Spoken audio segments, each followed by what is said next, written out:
사랑의 하나님 감사합니다. 주님께서 부어주시는 평화와 안식을 누리는 우리의 인생입니다.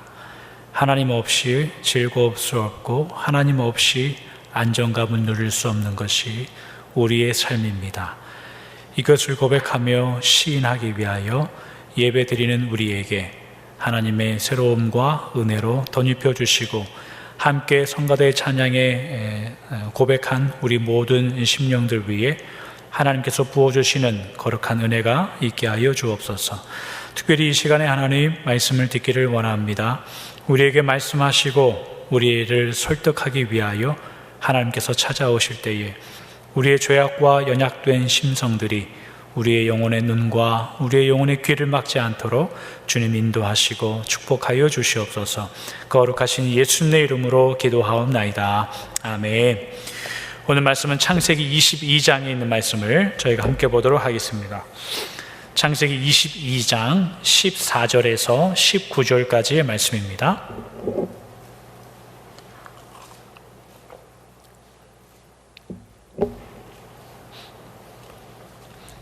창세기 22장 14절에서 19절까지의 말씀을 제가 봉독해 드리도록 하겠습니다.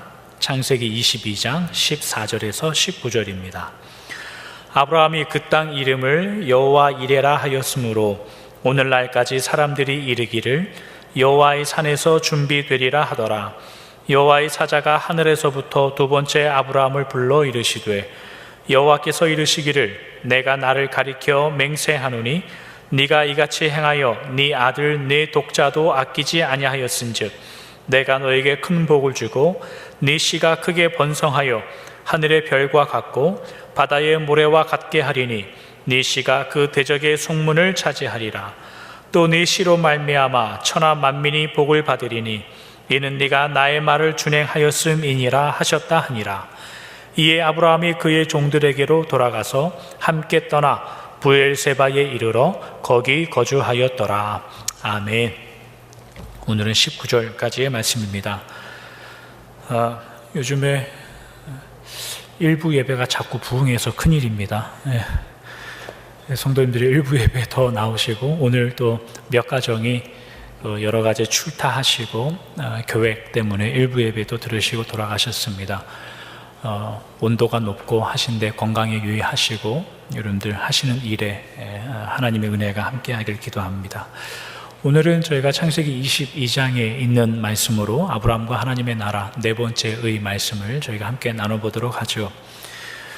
저희는 지난 13번의 말씀을 통하여 하나님께서 아브라함을 통해 하나님의 나라를 어떻게 이루어 가시는가에 대한 내용을 계속해서 살펴보았습니다. 하나님은 이미 만들어진 이미 만들어진 하나님의 그 완성된 곳에 아브라함을 불러와서 하나님의 나라를 세우는 것이 아니라 아브라함을 불러서 이해시키시고 설득시키고 그가 가지고 있는 생각들과 마음들을 하나씩 변화시켜 가심에 따라 아브라함을 통하여 하나님의 나라를 이루어 가십니다.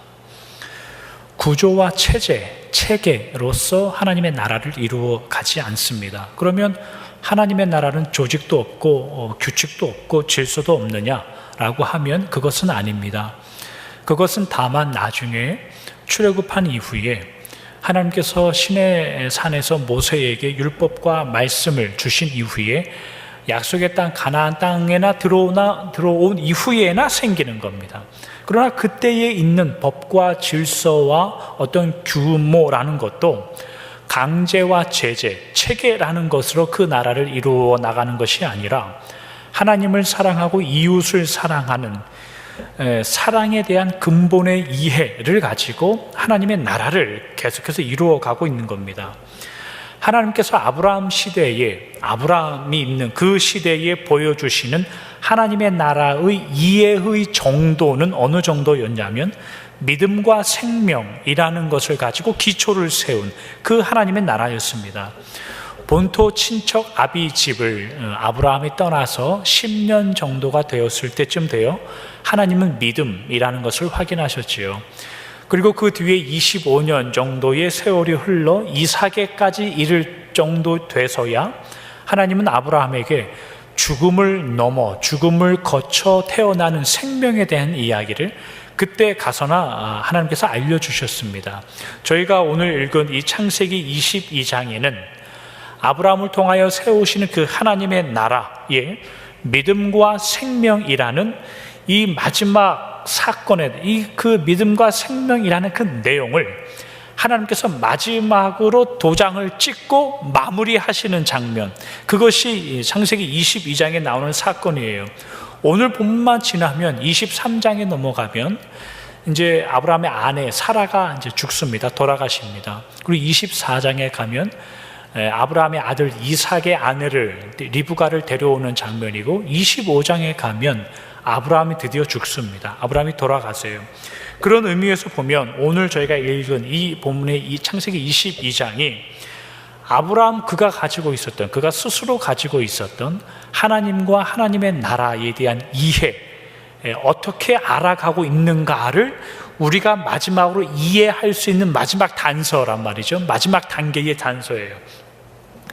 지금의 아브라함이 가나안 땅에 와서 어느 정도 살고 있었을까를 생각하면 그 다음 장의 주제인데, 다음 주의 주제인데 23장 1절에 가면 아내 사라가 127세에 돌아가십니다. 그러면 아브라함과 10살 차이가 나니까 아브라함은 137세 정도 이제 되었다 우리가 생각할 수 있는 거죠. 하란을 떠날 때에 아브라함의 나이가 75세였습니다. 그러면 137세면 적어도 가나안 땅에 거주한 것이 한 62년 정도가 흐른 지금의 시기인 거죠. 아브라함의 원래 고향인 갈대아 우르에서부터의 시간을 기록하면 적어도 아브라함은 하나님의 부르심을 받은 게 70년까지 우리가 생각할 수 있는 겁니다. 그렇게 긴 시간을 하나님과 동행하고 있는데, 저희가 지난번까지 13번의 13차례의 설교만을 가지고 아브라함이 지금까지 가지고 있었던 70년의 하나님과의 동행과 하나님의 나라를 어느 정도 이해하고 있었을까? 우리가 다 이해할 수 없어요. 왜냐하면 성경이라는 것이 때로는 상세히 어떤 내용인가를 전부 다 기록하고 있지 않기 때문에 우리가 다 추적해 볼 수가 없다 이 말이죠. 다만 성경에 여기저기 산발적으로 흩어져 있는 그 말씀들을 통하여 그것들을 끄집어 와서 아브라함이 어떠한 믿음을 가지고 어떠한 인도하심으로 하나님이 이끌어가고 있는가를 예상하고 추적할 수밖에 없는 내용입니다. 오늘 저희가 읽었던 이 22장의 본문도 이와 같은 거예요. 예를 들면 요한복음 8장에 가면 예수님이 아브라함에 대한 이야기를 꺼내시는데, 요한복음 8장 40절, 56, 57절에 있는 말씀입니다. 지금 하나님께 들은 진리를 너희에게 말한 사람인 나를 죽이려 하는도다. 아브라함은 이렇게 하지 아니하였느니라. 너희 조상 아브라함은 나의 때 볼 것을 즐거워하다가 보고 기뻐하였느니라. 유대인들이 이르되 네가 아직 50세도 못 되었는데 아브라함을 보았느냐.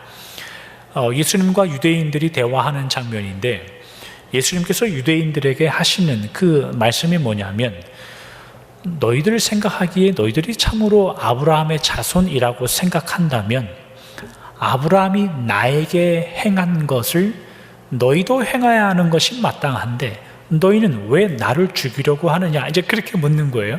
그러면서 하시는 말씀이 뭐냐면, 아브라함은 너희 같지 않았다. 아브라함은 나의 때를 볼 것을 즐거워하다가 그 때를 보고 기뻐하였다라고 말해요. 재밌는 것은 저 화면에 있는 56절에 보면 나의 때 볼 것을 즐거워하다가 라고 이야기할 때 즐거워한다라는 게 헬라어로 아갈리아오라는 말이에요. 이 말 뜻은 뭐냐면 너무 기뻐서 뛰어 즐거워하며 기대한다라는 뜻이에요. 이게 참 복잡해요. 단순히 즐겁다 이게 아니라 너무 기다려지고 어린 아이들이 아빠가 오늘 저녁에 선물을 사갖고 들어가마 라고 이야기했을 때 그 아빠가 들어오기만을 기다리고 있는, 계속 현관 앞에만 똥마려운 강아지 모양 왔다 갔다 하고 있는 그 모습, 그게 이 아갈리아오라는 말이에요. 그리고 그 밑에 있는 기뻐했다라는 말은 헬라어로 카이로라는 말이에요. 근데 카이로는 우리가 은혜라는 말, 그게 헬라어로 카리스라는 말인데 그것과 어원이 같아요. 이 어근이 같단 말이죠. 이 카이로라는 이 기뻐한다라는 뜻은 뭐냐면 하나님께서 은혜를 주셔서 감사하여 기뻐한다는 뜻이에요. 이 재밌는 것은 예수님께서 아브라함에 대하여 유대인들에게 설명해 주는 장면인데, 아브라함이 나의 때를 볼 것을 기뻐하며 고대하며 즐거워하며 기다리고 있다가 나의 때를 보아 하나님 앞에 기뻐하여 은혜로 감사하더라, 그런 이야기를 하는 거예요. 나의 때라는 것은, 예수님의 때라는 것은 우리가 지금까지 아브라함의 이야기를 살펴봐 오면서 구체적으로 신약으로 넘어가서는 살펴보지는 않았습니다. 워낙 다뤄봐야 될 내용이 방대하기 때문에. 그러나 죽음을 거쳐 생명을 얻는다는 이야기, 이런 모든 내용들을 통하여 여러분들이 하나님께서 아브라함을 통하여 무슨 이야기를 하고 싶어 하는지 우리는 미루어 짐작해서 지금까지 배워왔습니다. 누군가 나를 대신하여 생명을 만들어주고 누군가 대속하여 주고 속죄하여 줘서 내가 하나님 나라에 살게 된다는 이 의미는, 우리가 지금까지 아브라함의 인생을 살펴봐 온 것도 그렇고, 지금 다음 장에 넘어가면 사라도 죽고 돌아가시고 이삭의 아내가 오면은 그 다음에 아브라함도 돌아가신단 말이죠. 지금까지 우리가 살펴봐 온 아브라함의 이야기는 그 어떠한 내용도 아브라함이 예수님의 때를 기뻐하며 고대하며 기다리더라고 말했던 내용은 단 한 군데도 없었어요. 앞으로도 없을 것이고. 그런데 예수님은 어떠한 근거와 어떠한 이유에서 이 아브라함이 자기의 때를 기다리고 있던가, 그렇게 성경에 기록하고 말하고 있느냐 말이죠. 그러니까 성경이란 것은 여러분, 우리가 읽고 우리가 이해하는 것, 그 뒤에 더 많은 내용을 가지고 있고, 그 뒤에 우리가 추적해보고 이해하고 습득하고 믿음의 분량으로 가지고 있어야 될 내용이 그 뒤에 너무 많아요. 그러니까 이러한 배경, 이러한 생각을 가지고 오늘 창세기 22장에 있는 내용 저희가 한번 살펴보도록 하죠. 하나님께서 어느 날 아브라함에게 나타나셔서 너의 아들 이삭을 모리아에 있는 한 산에 가서 나에게 제물로 바쳐라, 이제 그렇게 이야기합니다. 역대하 3장 1절 여러분들이 한번 나중에 기회가 돼서 찾아보시면 그 모리아라는 땅은 예루살렘 땅을 말합니다.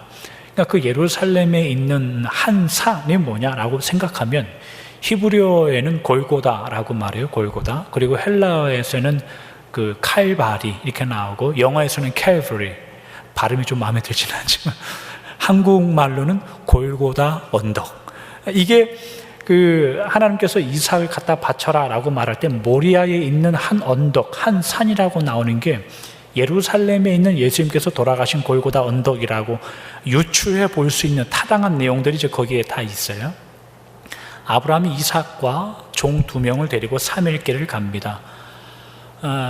곧 사라가 돌아가실 나이 127세고 아브라함이 137세면 아브라함이 이삭을 100세에 낳았으니 지금 이삭이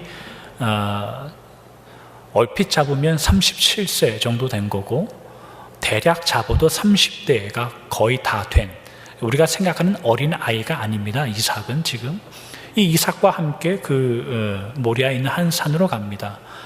3일 동안 가면서 아브라함의 마음이 얼마나 착잡했을까를 생각하면 그럴 만한 증거는 성경은 오히려 전혀 없다라고 우리가 몇 번에 걸쳐서 이야기했습니다. 왜냐하면 히브리서 11장 19절 이런 데 보면은 아브라함이 가는 이 3일 동안에 아브라함이 가졌던 생각은 하나님께서 이삭을 죽이면, 제물로 바치면 반드시 하나님은 이삭을 죽은 자 가운데서 다시 살려낼 것이다를 아브라함이 알고 이 길을 가고 있다는 뜻입니다. 그러니 그가 얼마나 마음이 힘들었을까, 이런 내용을 성경이 하지 않습니다. 뿐만 아니라 오늘 저희가 읽었던 읽지는 않았지만 이전 본문 5절 같은 데 보면은 아브라함이 종들에게 뭐라고 이야기하냐면, 내가 이 아이와 함께 가서 예배드리고 우리가 너희에게로 다시 돌아오겠다라는 이런 표현들과, 아니면 8절 같은 데 보면 이삭이 아버지에게 묻죠. 불과 나무는 있는데 어린 양이 없습니다. 그러니까 아브라함이 하는 이야기가 제사 드릴 어린 양은 하나님께서 자기를 위하여 친히 준비하실 것이니 걱정하지 말아라. 이런 내용들로 봐서는 아브라함이 너를 잡을 거다라고 하면 이삭이 겁을 먹고 도망갈까 봐 거짓말을 하고 있다거나 그를 안심시키려고 하고 있는 말이 아니라, 실제 아브라함은 하나님께서 이삭을 바쳐라라고 하는 이 사건에 대해서 그가 어떤 이해를 가지고 있었는가, 우리에게 설명해 주는 부분들이란 이야기예요. 얼마나 고난받아 이삭을 드릴까 갈팡질팡하고 있는 모습이 아니라, 아브라함 그가 실제 이 사건에 대해서 어떤 이해를 가지고 있는지 성경은 우리에게 이야기하고 있단 말이죠. 모리아 산에 그렇게 도착하여 아브라함은 실제 이삭을 잡아 죽이려고 잡습니다. 그때 하나님께서 나타나서 그 아브라함을 말리죠.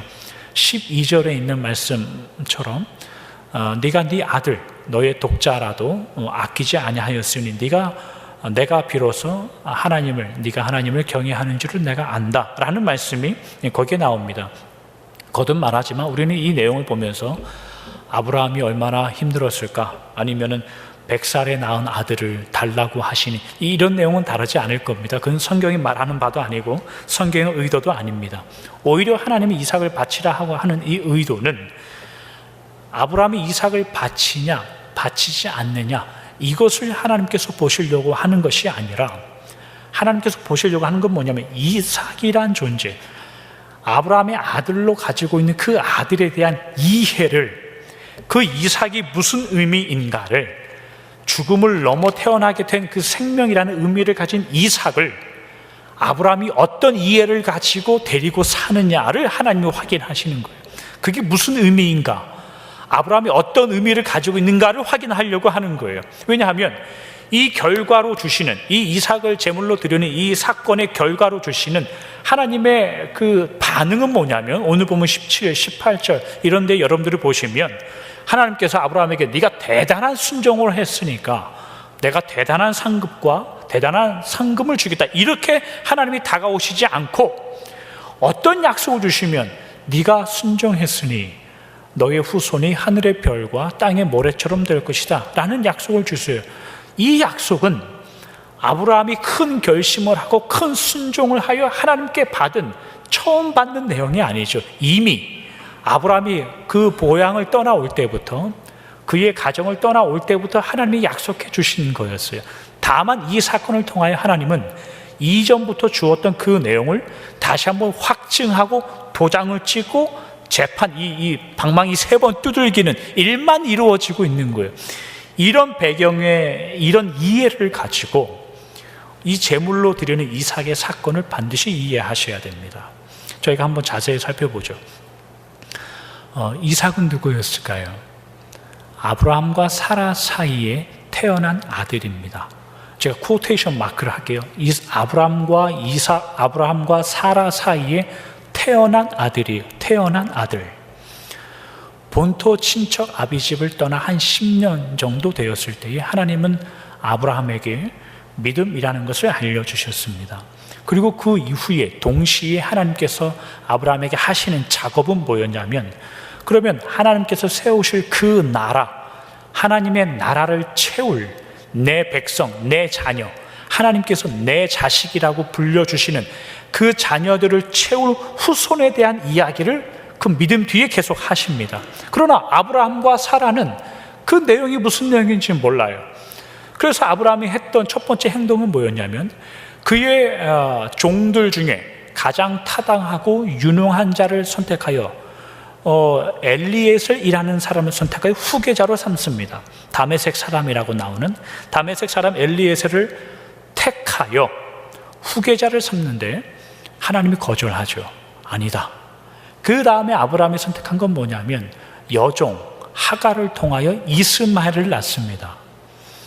하나님이 그것도 아니다 라고 말해요. 여기가 굉장히 중요한 스테이먼입니다. 아브라함은 그가 할 수 있는 최선의 선택, 노력, 그가 할 수 있는 그의 이성과 그의 생각과 그의 모든 경험을 다 비추어 하나님의 후손, 약속의 후손이라고 만들 수 있는 어떤 조건을 만들어냈는데 하나님이 아니라고 이야기했고, 그러면 자기가 여종 하갈을 통하여 자기가 낳을 수 있는 아들과 자식을 낳았는데 하나님께서 그걸 거절하셨다는 뜻이에요.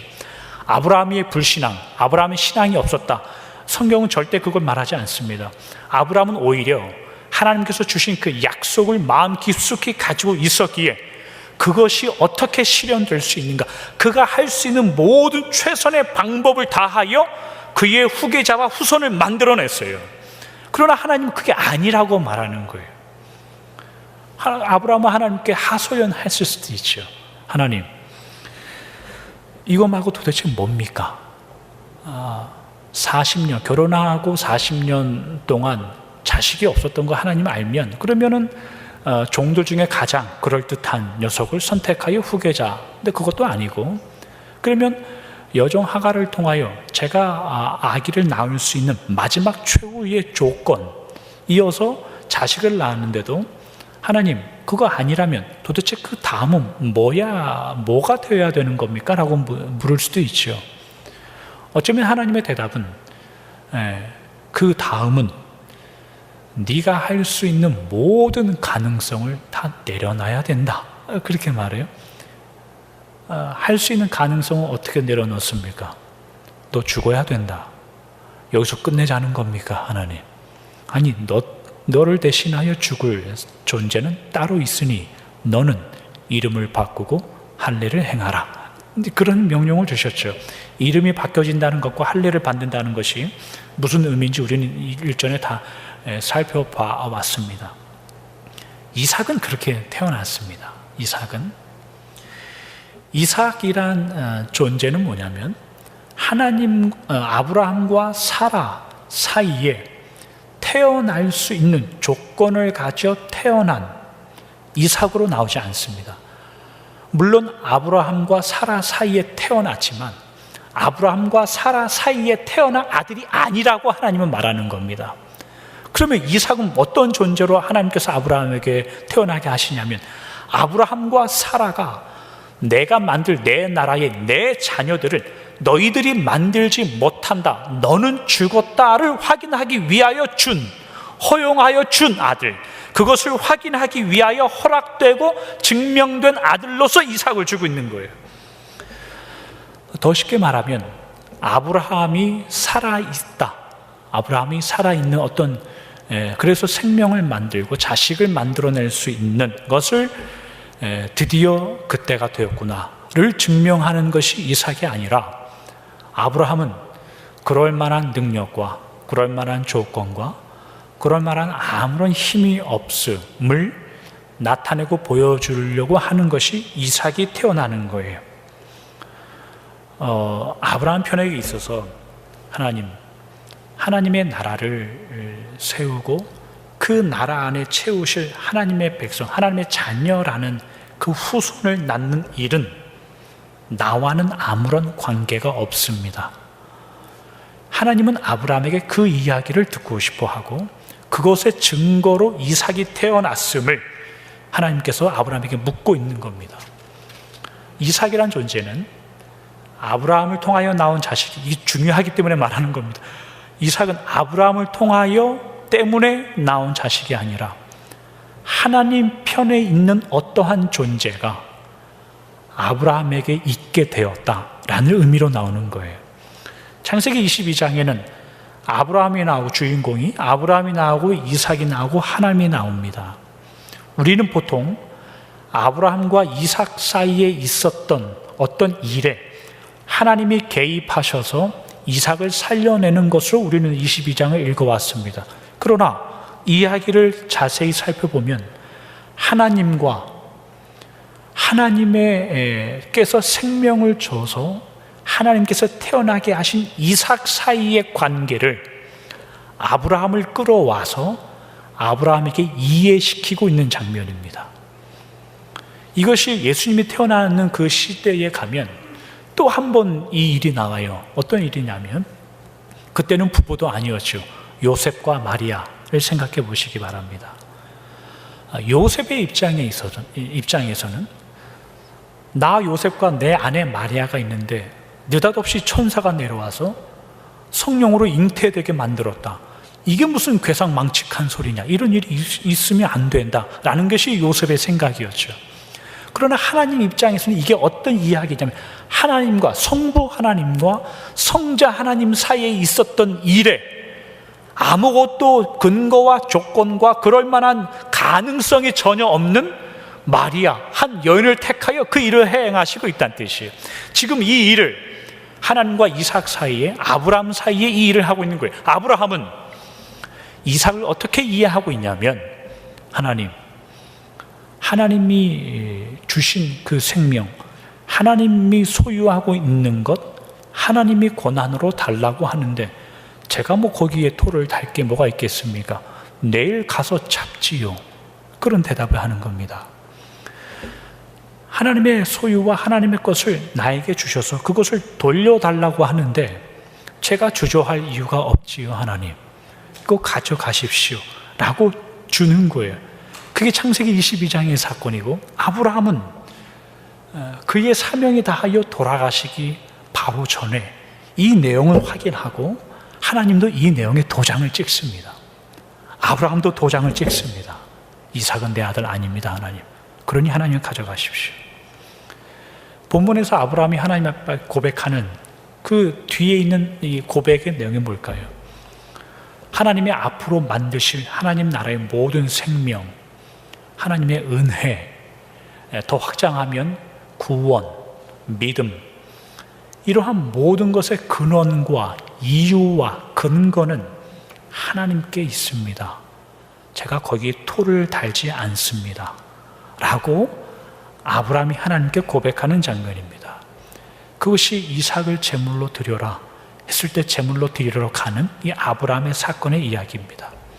거기에 하나님은 잘했다, 이제 너는 다음 장에 넘어가면 나한테 올라와라, 그거 소명을 다하자 돌아가는 겁니다. 하나님께서 아브라함의 맨 마지막 인생의 마지막에 확인하는 건 뭐냐면 믿음을 세웠고, 그 믿음을 통하여 하나님의 나라를 세울 때에 죽음을 넘어 생명을 만드는 원리와 기초를 아브라함의 인생에 세웁니다. 그리고 너는 소명을 다했으니 올라와라. 그 이야기, 바로 직전의 이야기가 오늘의 이야기입니다. 우리 이야기로 돌아와서 생각해 보도록 하죠. 우리도 마찬가지입니다. 생명을 얻고 구원을 얻고 성도로 살아갈 때에 우리가 가진 구원과 은혜와 생명이라는 이 모든 내용의 시작과 근거와 끝은 오직 하나님께만 있습니다. 우리가 할 수 있는 성도의 최고의 고백은 뭐냐면 내 인생은 하나님 손에 있습니다. 이게 가장 큰 고백입니다. 그러니 하나님, 내 인생의 최고의 영광은 하나님을 찬송하다 가는 겁니다. 거기에 최고의 영광과 목적이 있습니다. 하나님은 그거 하려고 우리를 구원해 주셨습니다.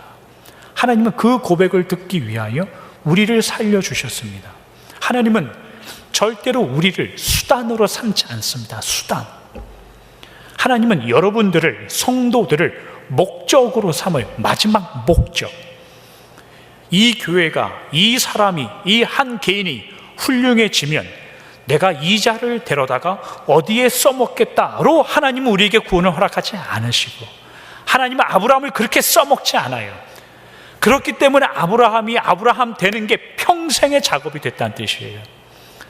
그동안 실패하고 이해하지 못하고 그가 생각한 여전히 남아있는 세상의 방법을 택하여 그 길로 가더라도 하나님은 참고 데려와서 다시 하나님의 뜻을 이루어 가세요. 아브라함의 평생의 작업으로 만들어 놓으셨어요. 왜냐하면 아브라함 자체가 목적이기 때문에 그래요. 우리가 자체가 목적이다라는 것은 아주 십자가 사건에서 극명히 일어납니다. 십자가 사건에서 깨닫는 자도 없고 이해하는 자도 없고 다 무익하게 치우쳐 하나님을 찾는 자도 없을 때 하나님은 당신의 독생자 아들을 보내셔서 우리를 자녀 삼는 것 그 일에만 목적하셔서 하나님의 아들을, 독생자 예수를 십자가에 못 박게 하십니다. 그 외에는 다른 이유가 없습니다. 여러분의 인생도 마찬가지고 교회도 마찬가지입니다. 여러분, 교회는 절대로 성도를 도구로 사용하지 않습니다. 일을 하지 않을까요? 그런 뜻 아닙니다. 열심히 일하셔야 됩니다. 책임을 다하셔야 됩니다. 그러나 그 일하는 것과 책임이라는 것도 하나님 앞에 내가 어떠한 길을 가는 것이고 내가 누구가 되기 위해 아브라함이 되는 그 길을 가는 것의 단계일 뿐이지 하나님께서 여러분들을 써먹기 위하여 교회로 불러다 놓으신 것이 아닙니다. 하나님께서 아브라함의 인생을 통하여 확인하려고 하는 것이 그런 내용들이었어요.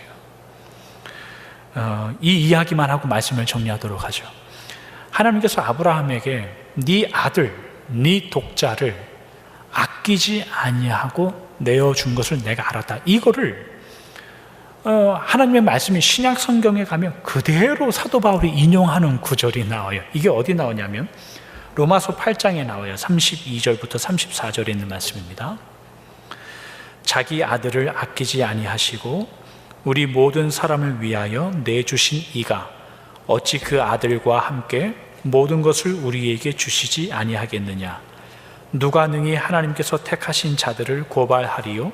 의롭다 하신 이는 하나님이시니 누가 정죄하리요. 죽으실 뿐 아니라 다시 살아나신 이는 그리스도 예수시니 그는 하나님 우편에 계신 자요 우리를 위하여 간구하시는 자시니라.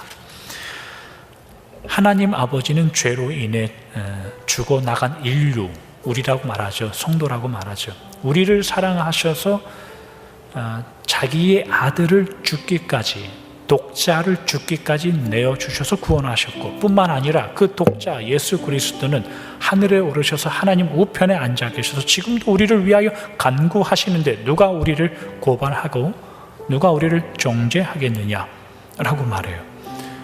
하나님, 예수님, 십자가, 성경이 처음부터 초지일관 말하는 것은 하나님께서는 성도들을 사랑의 대상과 목적으로 바라보신다는 뜻입니다. 그 외에는 하나님이 우리에게 원하시는 건 다른 것은 없습니다. 수단으로 사용하시면 목적을 이루고 달성하고 나면 가치가 없어지는 거죠.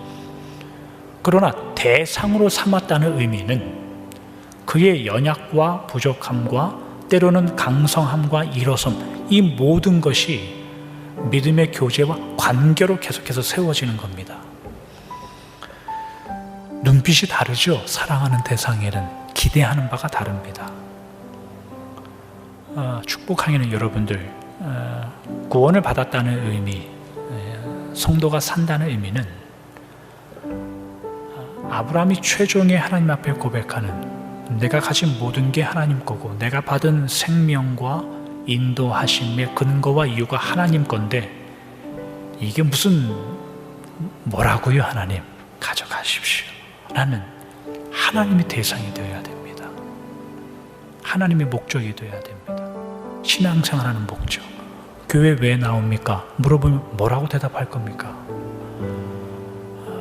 하나님이 우리의 신앙의 도구이냐 우리의 대상이냐 이것을 구분하고 확인하는 아주 쉬운 방법이 있습니다. 성도들의 기도 생활입니다. 기도 생활. 기도란 뭘까요, 여러분? 기도라는 것은 우리가 하나님 앞에 나의 뜻과 소원을 말하여 그것을 이룰 수 있는 능력을 가진 것, 그것은 기도가 아닙니다. 기도라는 것은 뭐냐면 내 삶을 이해하고 하나님 나라에 내가 어디 지점에 있는가를 물을 수 있는 대상이 있다는 뜻입니다. 내 안에, 내 믿음 안에. 그 대상을 내가 가지고 산다는 뜻이 기도를 한다는 뜻입니다. 굉장히 어려운 질문 한번 해보죠. 오늘 아침에 그 새벽에 일어나서 이 설교 본문을 묵상하고 다시 읽고 하면서 지금부터 말하는 내용을 제가 혼자 스스로 하나님 이 내용을 말할 때 절대로 성도님들 앞에서 화를 내거나 책망하는 말투로 하지 않도록 하나님 저를 도와주십시오. 제가 기도했어요. 지금 그 내용이에요. 제가 굉장히 어려운 질문을 해보죠. 기도의 응답이 많은 성도와 기도의 응답이 별로 없는 성도, 어느 쪽이 더 은혜의 삶일까요? 기도의 응답이 많은 것과 기도의 응답이 적게 받는 것과 차이가 있을까요? 여러분들이 신앙생활 하는데 차이가 있을까요? 차이가 있어서는 안 됩니다. 왜 그러냐면 기도의 응답이 많으면 많은 것대로 하나님을 알아 그 길로 살아가면 되는 겁니다. 기도의 응답이 적으면 적은 대로 하나님의 뜻을 분별하여 살아가면 되는 겁니다. 몇만 번 기도 응답받은 누구누구의 기도, 기도 응답받는 비결, 왜 이런 내용들이 간증으로 나오고 왜 이런 것들이 책으로 나올까요? 저는 별로 좋아하지 않는 내용들이거든요. 우리가 기도를 한다라고 여러분 생각했을 때, 성도가 기도한다라고 말할 때 내가 원하는 간구와 뜻을 이루는 것으로 기도를 오해하기 때문에 우리는 기도 응답에 그렇게 목을 맵니다.